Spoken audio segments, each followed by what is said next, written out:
ज्ञानेश कुमार ने बीएलओ की ऐसी हालत कर दी है कि पूछिए मत।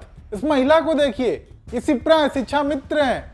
एसआईआर को लेकर इस तरीके से दबाव बनाया जा रहा है कि उसे बयां करते हुए इनकी आंखों से आंसू तक निकल आए। और बगल में खड़ा उनका मासूम बेटा अपनी मां को चुप कराने की कोशिश करता रहा। बीएलओ रोती रही और मासूम बेटा चुप कराता रहा। सिप्रा मौर्य का साफ कहना है कि ऊपर से बहुत ज्यादा प्रेशर है, टाइम पीरियड के अंदर काम खत्म करना है और मदद किसी भी तरह की नहीं मिल रही है। कि जितनी जिम्मेदारी हमारी है उतनी जिम्मेदारी उनकी भी है, क्योंकि वोटर वो भी है। हम अपना पर्सनल काम तो कर नहीं रहे, हम काम उनका कर रहे हैं। और हाँ, ये हालत केवल शिक्षा मित्र सिप्रा मौर्य की नहीं है, बल्कि देश भर में यही हालत है। अधिकारियों का दबाव इतना बढ़ चुका है कि कर्मचारी टूट रहे हैं, कई अपनी जान तक गंवा चुके हैं। लगातार बीएलओ की जहर खाने की खबरें आ रही हैं, फांसी लगाने की खबरें सामने आ रही हैं, अधिकारी इस्तीफे दे रहे हैं। और इन सब की वजह है चुनाव आयोग, ज्ञानेश कुमार, जिसने एसआईआर को पूरा कराने के लिए सिर्फ 1 महीने का अपर्याप्त समय दिया है। 12 राज्यों को 50 करोड़ से ज्यादा मतदाताओं के एसआईआर के लिए मात्र 1 महीने का समय दिया गया है, 4 नवंबर से 4 दिसंबर। इतने कम समय में इतना भारी काम, जिसके दबाव के चलते लगातार जाने जा रही हैं। इसका प्रूफ तक देख लीजिए। यूपी के लखनऊ में बीएलओ विजय वर्मा की मौत हो गई। ऐसे में उनकी पत्नी और बेटे ने पूरा प्रूफ दिखाते हुए बताया कि कैसे उन्हें काम न पूरा होने पर एफआईआर तक की धमकी दी जाती थी। अंततः ब्रेन हैमरेज से उनकी मौत हो गई। ऐसे में अब उनके परिवार में कोई कमाने वाला नहीं बचा है। घर वाले इस चिंता में हैं कि कैसे घर चलेगा, कैसे बच्चे की पढ़ाई होगी। अपने काम में ही व्यस्त रहते थे तो बात करने का हमें मौका ही नहीं मिला उनसे कि कुछ अब बात करें। मेन कारण क्या है, जो बीएलओ है, बीएलओ ना होता तो आज मेरे सामने समस्या ना होती। बीएलओ ने ही इनकी जान ली है।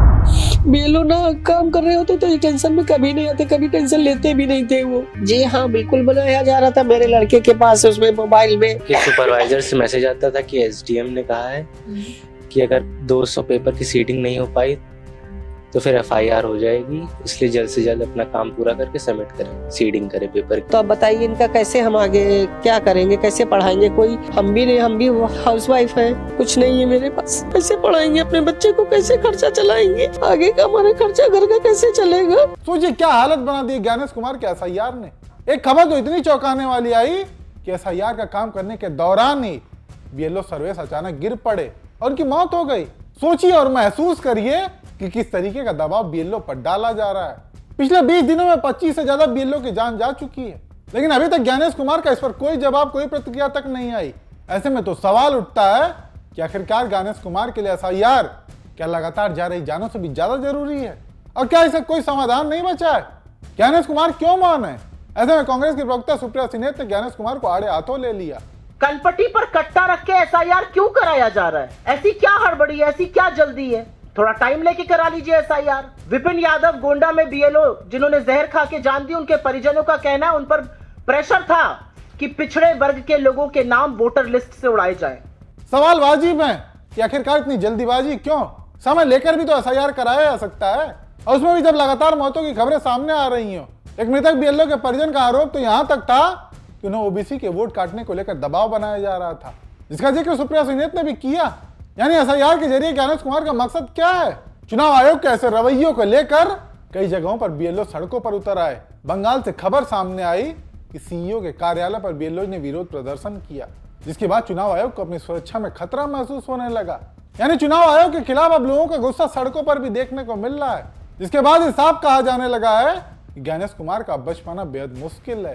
क्योंकि जिस तरीके से लगातार मौतें हो रही हैं, घर के घर उजड़ जा रहे हैं, उन परिवारों का साफ कहना है कि जब तक कार्रवाई नहीं होगी हम साथ बैठने वालों में से नहीं है। जेल तक भेजने की मांग उठने लगी है, क्योंकि सब कुछ ज्ञानेश कुमार की आंखों के सामने हो रहा है और ज्ञानेश गुप्ता मौन है। ऐसे में आप दर्शक चुनाव आयोग के ऐसे रवैये को लेकर और एसआईआर को लेकर उस पर क्या सोचते हैं?